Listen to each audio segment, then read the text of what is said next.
Bien-aimés dans le Seigneur, je vous salue dans le nom puissant de notre Seigneur Jésus-Christ. C'est encore un grand plaisir pour moi de revenir vers vous à travers la capsule d'aujourd'hui. Chaque fois que Dieu va nous donner la force, alors nous ne manquerons pas de vous nourrir avec la parole de Dieu.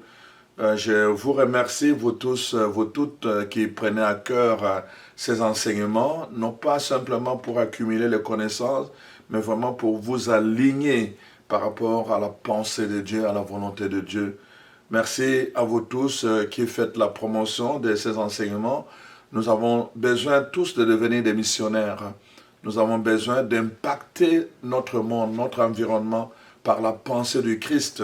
Alors si chacun fait sa part en partageant le lien avec d'autres, alors nous allons réussir, n'est-ce pas, à impacter notre environnement. D'abord mon cœur, mon couple, ma famille, notre environnement, des réseaux que nous connaissons, nos amis.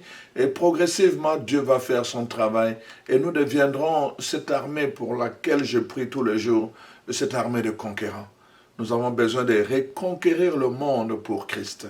Alors vraiment, je vous encourage. Merci vraiment pour tout ce que vous faites. Merci pour tous ceux partout, n'est-ce pas, Lomé, en Belgique, en Afrique, au Cameroun, les gens qui m'envoient des messages parce qu'ils suivent ces enseignements et qui les partagent. Vraiment, je vous remercie. Tous les amis ici au Québec, en Ontario, en Haïti, je vous salue tous, en Guadeloupe, en Martinique, je vous salue tous, vous qui m'écrivez, qui envoyez des petits messages.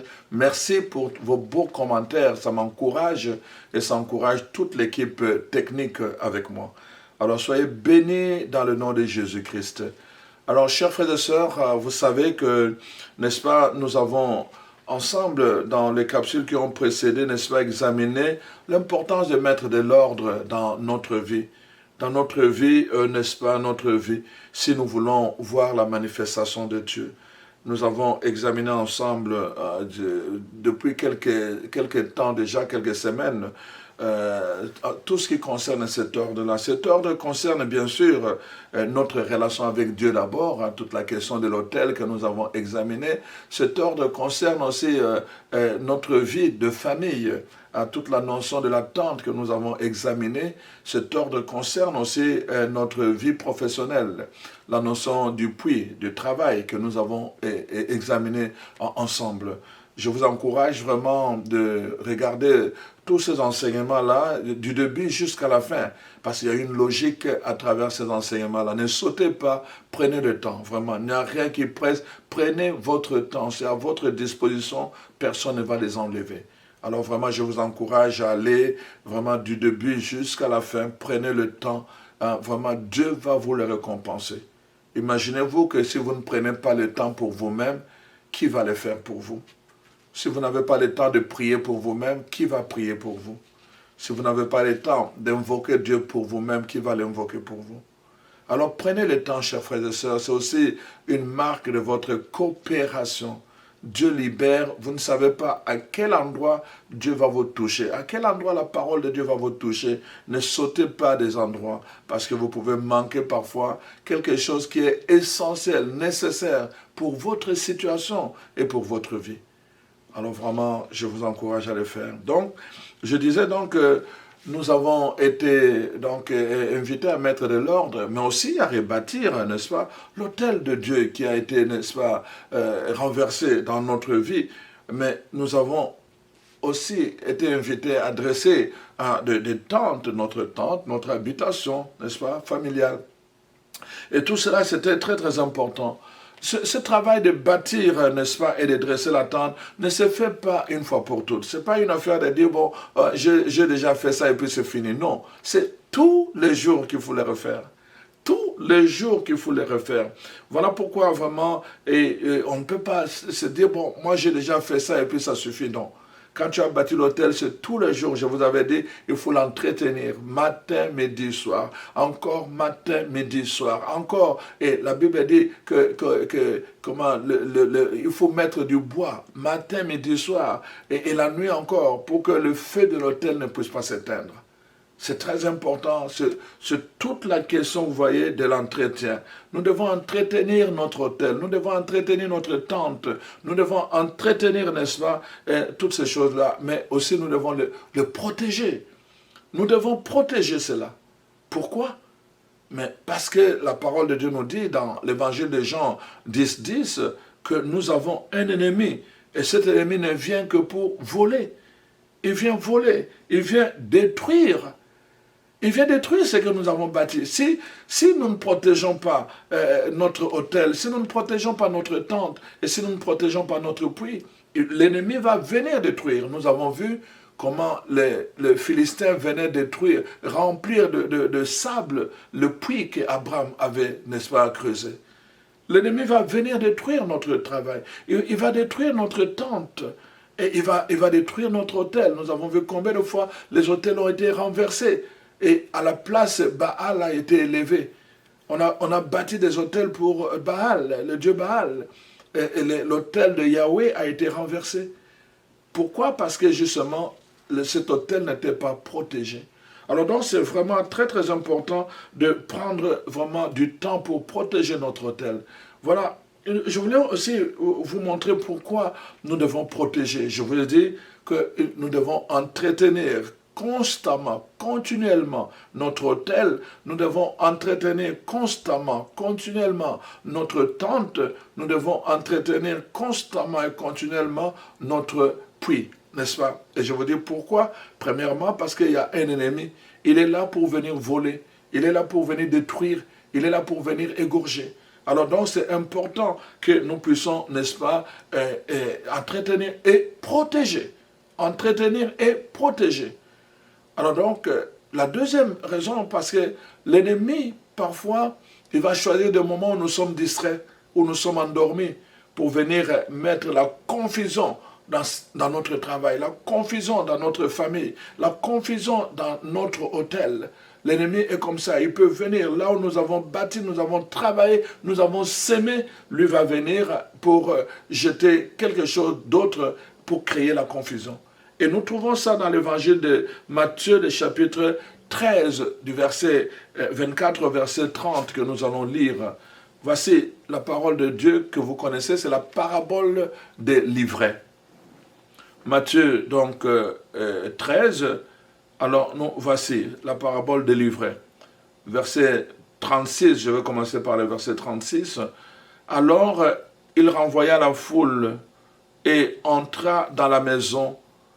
Ses disciples s'approchèrent de lui et dirent « Explique-nous la parabole de l'ivraie du champ. » Il répondit « En fait, bon, j'ai sauté à partir du verset 31, qui est la partie importante que nous devons connaître. Donc, il leur proposa une autre parabole et leur dit « Le royaume des cieux est semblable à un grain de sénévé qu'un homme a pris et semé dans son champ. C'est la plus petite de toutes les semences. » Et alors, donc, finalement, qui grandit, et puis il leur dit encore une autre parabole. Le royaume des cieux est aussi semblable à du levain qu'une femme a pris et mis dans 3 mesures de farine, jusqu'à ce que la pâte soit toute levée. Il leur dit à toute la foule ces choses en parabole, et ne leur parlait point sans parabole, afin que s'accomplisse ce qui avait été annoncé par le prophète. J'ouvrirai ma bouche en parabole, je publierai des choses cachées depuis la création du monde. Alors maintenant, au verset 36, ce qui nous intéresse, alors il renvoya la foule et entra dans la maison. Ses disciples s'approchèrent de lui demander et lui dire, alors explique-nous la parabole de l'ivraie des champs. Il répondit, celui qui sème la bonne semence, c'est le Fils de l'homme. Le champ, c'est le monde, et la bonne semence, ce sont le Fils du royaume. L'ivraie, hein, ce sont le fils du malin. L'ennemi qui l'a sémé, c'est le diable. La moisson, c'est la fin du monde et les moissonneurs, donc, voilà. Mais pour comprendre, n'est-ce pas, l'explication que Jésus donne à l'ivraie, il faut retourner évidemment en arrière, à partir du verset 24 que j'ai donné. Voyez-vous? Là, on pose la question à Jésus. Si nous ne comprenons pas ce qui s'est passé, nous n'allons pas comprendre pourquoi Jésus explique.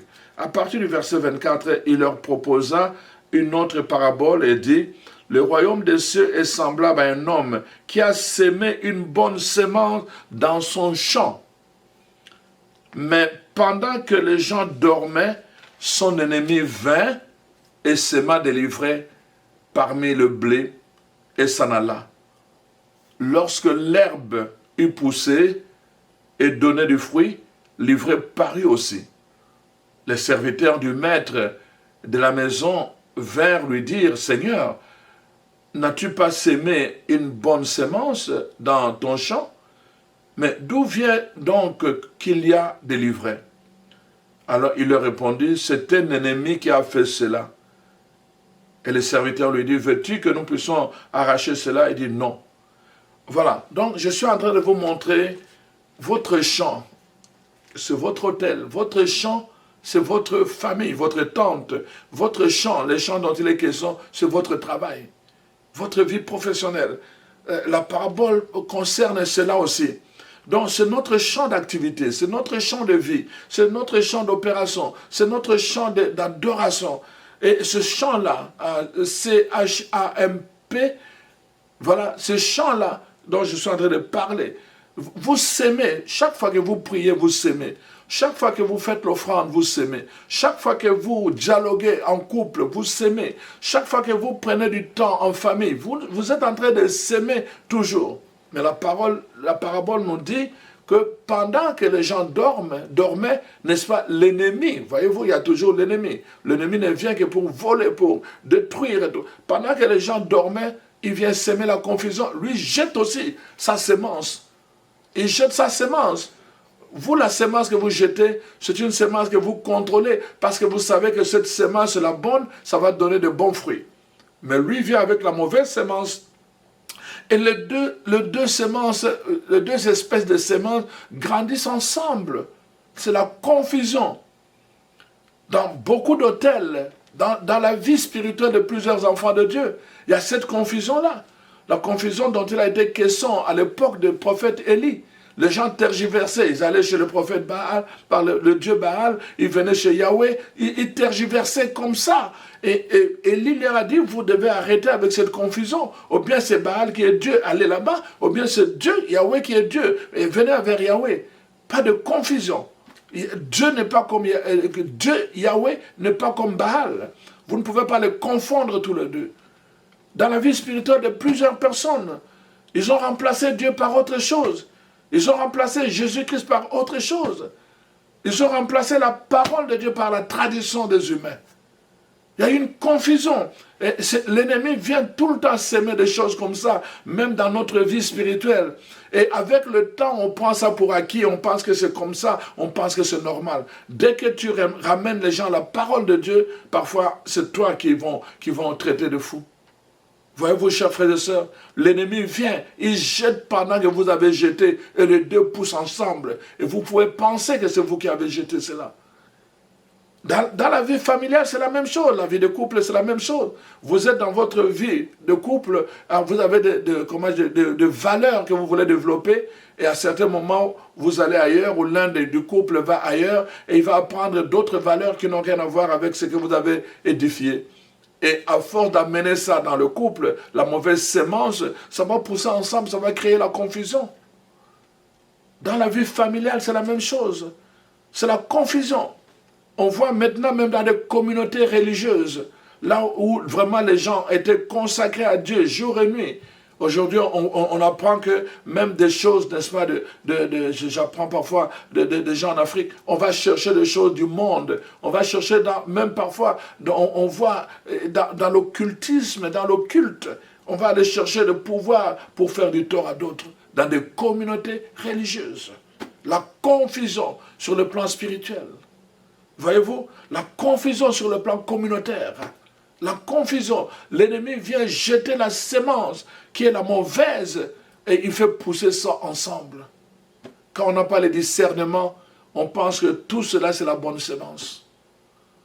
C'est ça que l'ennemi fait. C'est pour cela que je vous dis, vous devez entretenir et protéger votre autel. Vous devez entretenir et protéger votre tente, la vie familiale. Vous devez entretenir et protéger votre puits, votre vie professionnelle. C'est votre responsabilité. Voilà pourquoi, chers frères et sœurs, donc à travers tout cela, quand je regarde, tout cela m'a amené, n'est-ce pas, à regarder avec vous un thème qui me tient à cœur et je pense que ça va aussi vous tenir à cœur. Ça m'a inspiré vraiment à vous proposer comme thème pour cette semaine, le thème de notre capsule. Pourquoi devrait-on avoir l'épée dans la main, dans une main, pendant qu'on bâtit avec l'autre? Pourquoi? Pourquoi avoir l'épée dans une main alors qu'on bâtit avec l'autre main? C'est ça la question que je vais analyser avec vous. C'est pour cela que le sous-titre c'est l'épée et la brique, ou la brique et l'épée. Donc il y a une main tient la brique pour bâtir le mur et l'autre tient l'épée. Pourquoi? Et nous allons découvrir cela. Donc l'épée et la brique, nous allons le voir dans deux textes fondamentaux, d'abord dans l'Ancien Testament, dans le livre de Néhémie, dont il est question vraiment, nous allons examiner ça en profondeur, mais nous allons le voir aussi, n'est-ce pas, dans le livre de l'évangile de Luc. Alors, donc, toute vie chrétienne qui veut se modeler sur le Christ doit se faire à ces deux niveaux qui sont interreliés. Donc, bâtir et combattre. Ceci concerne aussi bien, n'est-ce pas, la vie spirituelle, notre autel, ça concerne la vie familiale, notre tante, la vie de mariage, n'est-ce pas, ça concerne aussi notre vie professionnelle. Les deux verbes, bâtir et combattre. Vraiment, comme nous le dit dans l'évangile de Luc, le chapitre 14, nous allons voir ce que la parole de Dieu nous dit dans l'évangile de Luc, chapitre 14. Luc, chapitre 14. Voici, à partir du verset 25, je vais lire. Nous allons lire à partir du verset 25 jusqu'au verset 32. Verset 25. Des grandes foules faisaient route avec Jésus. Alors il se retourna et leur dit, si quelqu'un vient à moi et s'il ne hait pas son père, sa mère, sa femme, ses enfants, ses frères et sœurs et même sa propre vie, il ne peut être mon disciple. Et quiconque ne porte pas sa croix et ne me suit pas ne peut pas être mon disciple. Car, donc il y a une relation entre suivre Jésus, notre vie à la suite de Jésus et ce que Jésus va dire maintenant. Verset 28. Car lequel d'entre vous, s'il veut bâtir une tour, ne s'assied d'abord pour calculer la dépense et voir s'il a de quoi terminer, de peur qu'après avoir posé le fondement, il ne puisse l'achever, et que tous ceux qui le verront ne se mettent à le railler en disant « cet homme a commencé à bâtir et il n'a pas pu achever ». Ou encore, quel roi, s'il va faire la guerre, combattre un autre roi, ne s'assied d'abord pour examiner s'il peut avec 10 000 hommes marcher à la rencontre de celui qui vient l'attaquer avec 20 000. S'il ne peut pas, tandis que l'autre roi est encore loin, il envoie une ambassade pour demander la paix. Voyez-vous, c'est drôle un peu cette parabole, hein, parce que Jésus parle de conditions pour le suivre. Hein, il parle, nous devons l'aimer au-dessus de notre père, notre mère, nos frères et sœurs, et même de notre propre vie. Et il utilise le mot car. Car, c'est vraiment un adjectif de conséquence. Car lequel d'entre vous, s'il veut bâtir une tour, et lequel d'entre vous, s'il veut combattre notre roi? Les deux verbes sont mis dans le même texte. Pourquoi Jésus reprend les deux verbes dans ce même texte? Pourquoi Jésus reprend ces deux verbes? C'est vraiment, est-ce que c'est par hasard vraiment que Jésus a utilisé ces deux verbes d'action pour parler du royaume? Est-ce que c'est par hasard? Nous ne pensons pas. Nous ne pensons pas que c'est par hasard. Justement, c'est un ordre. Cet ordre est révélateur, n'est-ce pas? Car quiconque veut construire une maison doit aussi l'assurer. Il doit l'assurer. Et assurer ici signifie assurer sa protection, n'est-ce pas, et assurer sa durabilité.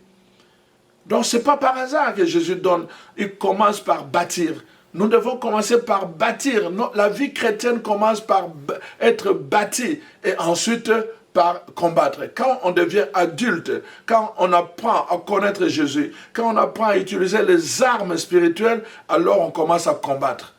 Toute vie, je vous dis encore, la vie spirituelle, l'autel, la vie familiale, l'attente, la vie conjugale, le mariage, la vie professionnelle, puis le travail, toutes ces vies-là, ça demande les deux opérations, les deux verbes d'action. D'abord, il faut bâtir, ensuite, il faut protéger, il faut assurer la protection et la stabilité, la durabilité. Voilà vraiment ce que la parole de Dieu nous dit. Nous devons faire attention parce que, vous voyez, la Bible nous montre des personnes qui n'ont pas fait attention à leur vie spirituelle, mais aussi à leur vie professionnelle, au travail, à ce que Dieu leur a donné. Et Dieu lui-même a pris la décision, n'est-ce pas, de venir de faire. Ils n'ont pas pu protéger. Dieu a dit, je vais enlever la clôture.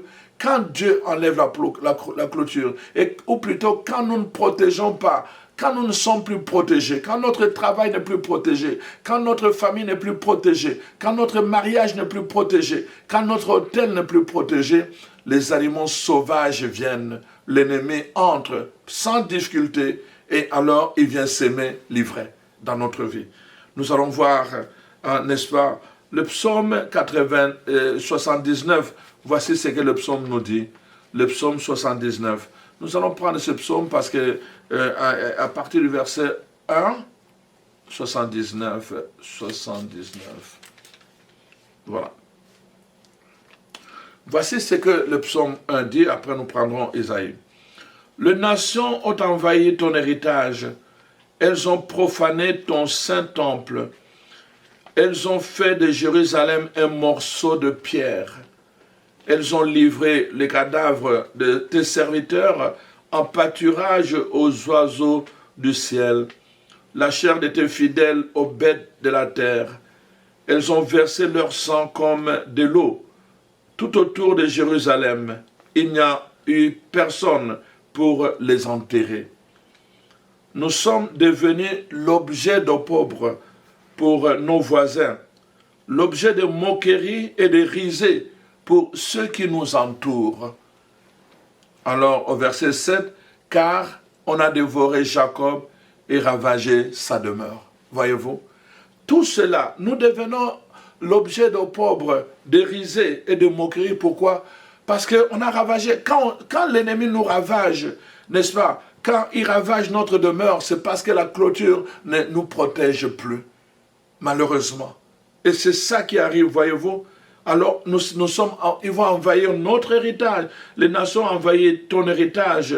Elles ont profané ton saint temple. Et notre autel sera profané. Voyez-vous? Ça sera profané. Et alors, la conséquence, ça va venir. Elles ont fait de Jérusalem un monceau de pierre. N'est-ce pas? Donc, voici ce qui arrive quand nous ne sommes pas protégés. Quand nous ne sommes pas protégés, ce qui arrive dans notre vie, c'est cela. Donc, nous avons expliqué dans les capsules qui précèdent, n'est-ce pas, qu'il y a un ordre que nous devons respecter pour voir la manifestation de Dieu. Alors, si cet ordre n'est pas respecté dans notre vie, c'est sûr que nous aurons des problèmes. Voilà pourquoi, chers frères et sœurs, c'est important que nous comprenions ça. La première chose que les chrétiens doivent bâtir dans sa vie, nous avions dit que c'était l'autel de Dieu. Ensuite, la tente. Ensuite, n'est-ce pas, la vie conjugale et familiale. Et enfin, la vie professionnelle. Ça, c'est l'ordre que nous devons. Et quand nous avons bâti, tout cela ne suffit pas. Encore faut-il protéger, comme je l'ai dit, tout ce que nous avons bâti. N'est-ce pas? Nous devons le protéger face aux tempêtes, parce qu'il y a des tempêtes de la vie, parce qu'il y a des intempéries, parce qu'il y a aussi des animaux sauvages, comme nous allons le voir dans les textes qui vont suivre. Dans les textes qui vont suivre, nous avons besoin de prendre conscience de cela. Et alors, nous allons regarder ensemble ce que la parole de Dieu nous dit. Nous lisons maintenant Isaïe 5. Voici ce que la parole de Dieu nous donne comme aperçu pour comprendre l'importance de protéger. Quand nous n'avons pas la protection, nous n'avons pas d'assurance. Nous sommes exposés. Alors, Isaïe 5. La parole de Dieu dit ceci, à partir du premier verset B. Mon bien-aimé avait une vigne sur le coteau fertile. Il en remua le sol, ôta les pierres et y mit un plan délicieux. Il bâtit une tour. Nous sommes en train de parler de bâtir. Il bâtit une tour pour protéger au milieu d'elle. Et il créa aussi une cuve. Puis, il espéra qu'elle produirait de bons raisins, mais elle en produit de mauvais. Maintenant donc, habitants de Jérusalem et hommes de Juda, soyez juges entre moi et ma vigne. Qu'avait-il donc à faire à ma vigne que je n'ai pas fait pour elle? Pourquoi quand j'ai espéré qu'elle produise de bons raisins, a-t-elle produit de mauvais? J'en arracherai la haie, la clôture, pour qu'elle soit broutée. J'en abattrai la clôture pour qu'elle soit foulée aux pieds. Je réduirai en ruine et elle ne sera plus taillée ni cultivée. Les ronces et les épines y croiront. Et je donnerai mes ordres aux nuées afin qu'elle ne laisse plus tomber la pluie sur elle. Verset 7. La vigne de l'Éternel des armées, la ville de l'Éternel Sabaoth, c'est la maison d'Israël. Et les hommes de Juda, c'est le plan qu'il chérissait. Il avait espéré de la droiture, et voilà du sang versé, de la justice, et voilà des cris de détresse. La vigne du Seigneur Sabaoth, n'est-ce pas? Le Seigneur des armées, le Dieu des armées. Vous voyez comment il est décrit? Dans la vigne, il est le Dieu des armées. C'est-à-dire qu'il y a une partie de la guerre.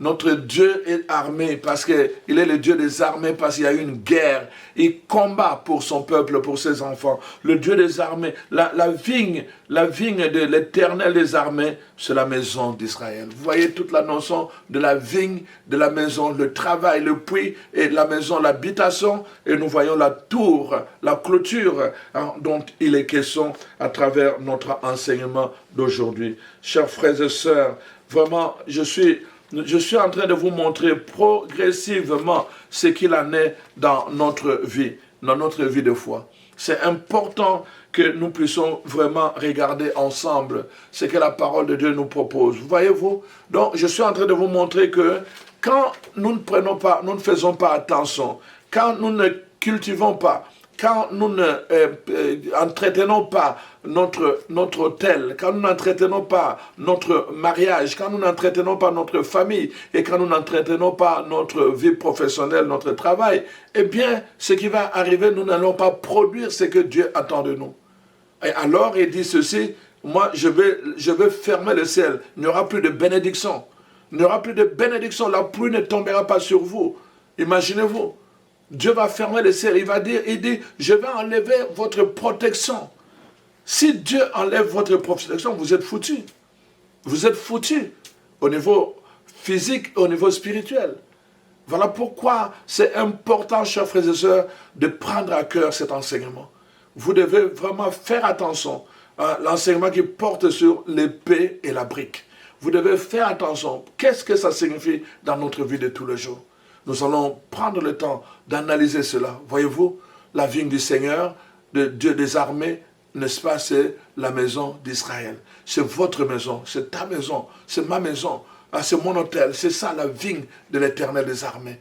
Il se bat pour cela. Alors nous devons vraiment l'aider, nous devons coopérer à ce combat. Nous devons coopérer à ce combat en portant non seulement la brique pour bâtir, mais aussi l'épée pour aller en guerre. Quel est ce roi qui va en guerre contre un autre roi?